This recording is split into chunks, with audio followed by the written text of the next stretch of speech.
uma coisa importante que eu preciso falar para você é que a gente, às vezes, se confunde um pouco porque a gente não presta atenção numa coisa que é até bastante simples no entendimento de Apocalipse. Quando a gente chega nos 7 selos, a Bíblia vem falando, ela fala assim, numa tacada de 6 selos. E aí, quando chega no 7º selo, ela divide esse 7º selo, os acontecimentos desencadeados pela abertura do 7º selo, em 7 trombetas. Né? Então, as 7 trombetas estão dentro do 7º selo.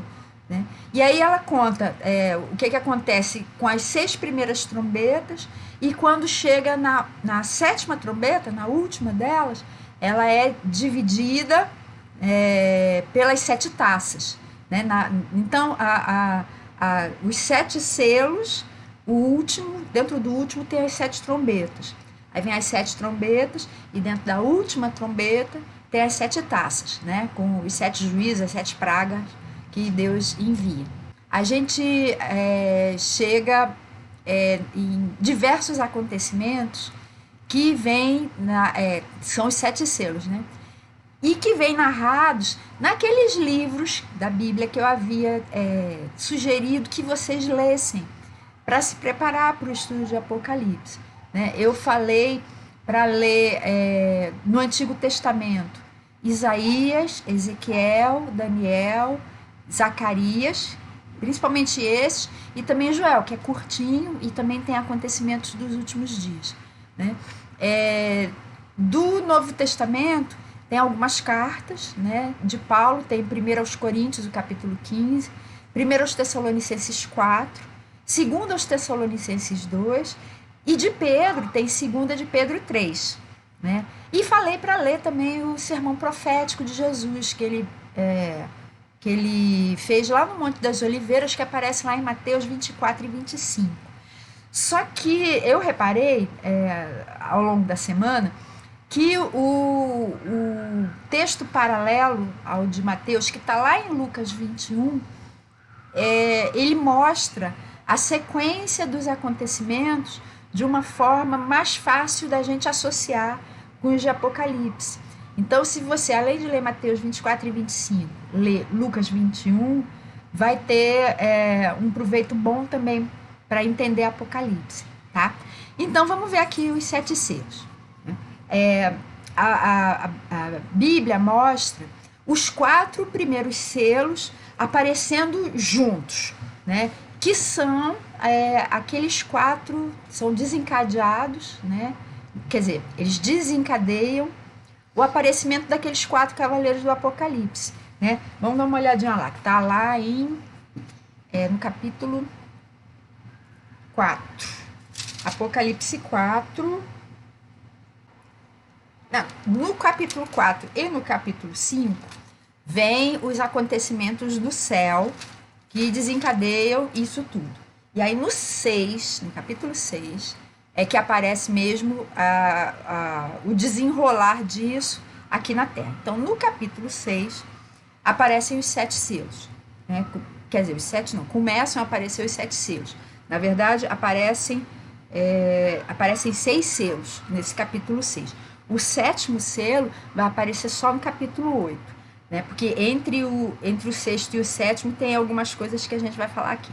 Então, quando chega no capítulo 6, primeiro vem o primeiro selo, e aí vem um cavalo branco e um cavaleiro, né? E o que eu acho muito interessante, que eu já falei na vez passada, é que muita gente acha que esse cavaleiro branco é Jesus, né? Que fala assim, diante de mim estava um cavalo branco, seu cavaleiro empunhava um arco e foi-lhe dado uma coroa. Ele cavalgava como vencedor, determinado a vencer. Em outra versão fala, vencendo e para vencer. Né? E eu falei que o branco, na aula passada, né, na live passada, que o branco é símbolo de vitória. Né? A gente, por exemplo, quando aparece em Apocalipse com vestes brancas, são vestes de vitória. Né? A gente venceu o pecado, venceu o mundo, venceu pelo sangue do Cordeiro, né? Que deu essas vestes brancas para nós. Então, o branco, mais do que símbolo de pureza, é símbolo de vitória em Apocalipse.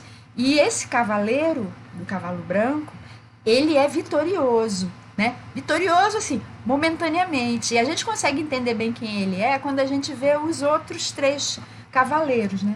Porque, ó, o segundo selo é um cavalo vermelho.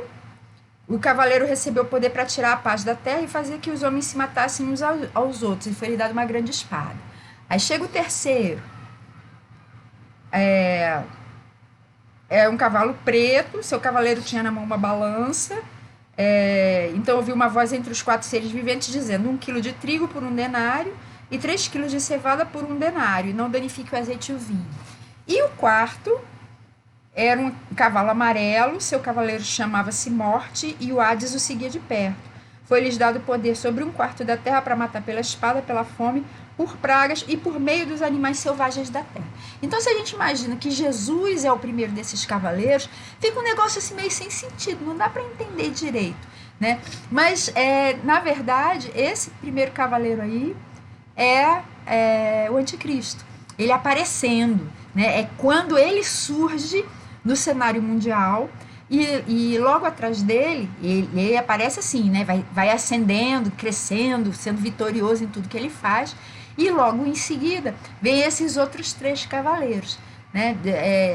Guerras, fome e morte, né?